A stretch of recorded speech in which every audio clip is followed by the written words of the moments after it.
Here, we know we have a quadratic situation because it's a variation of ax squared plus bx plus c. So it's a quadratic, which would be a parabola if we were to graph it. And with a minus sign in the front, it would actually be a downward parabola. So it would look a little more like this one.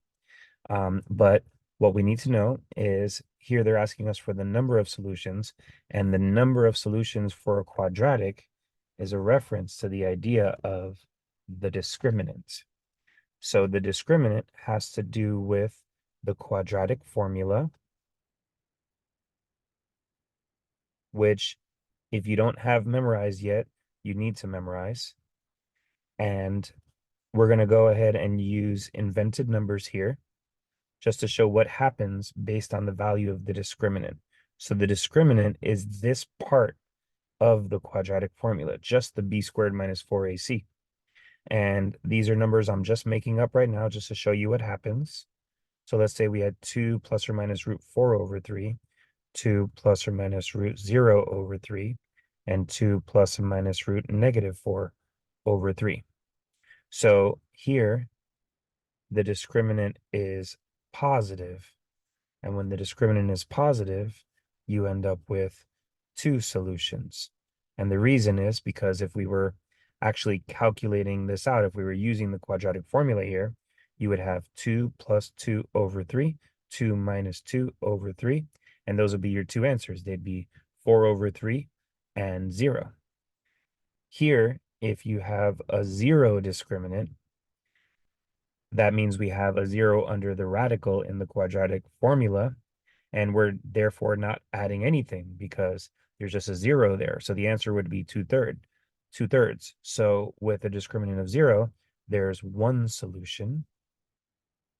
And in this last scenario, the discriminant, the thing under the radical, it's negative. So if we went to do the calculation here, we'd be stuck because you're not allowed to have a negative under a radical in math. So this is the proverbial no solutions. So once again, if the discriminant is positive, you have 2 solutions. If it's 0, you have 1 solution. And if it's negative, you have no solutions. So that's the idea of the discriminant. And in this question here, our A is -2, our B is -3, and our C is -5. So what's the value of B squared minus 4AC? It's -3 squared minus 4 times -2 times -5. -3 times -3 is 9, positive 9. And on this part here, you've got three negative signs multiplied together. A negative times a negative times a negative is going to give you a negative, right? So 2 negatives gives you a positive. When you multiply by that third negative, it makes it negative all over again. So we know we have a negative number here. And 4 times 2 times 5 is 8 times 5, it's 40.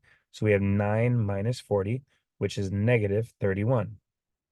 And so now we know we have a negative discriminant, and this matches this scenario right here, where there are no solutions by definition.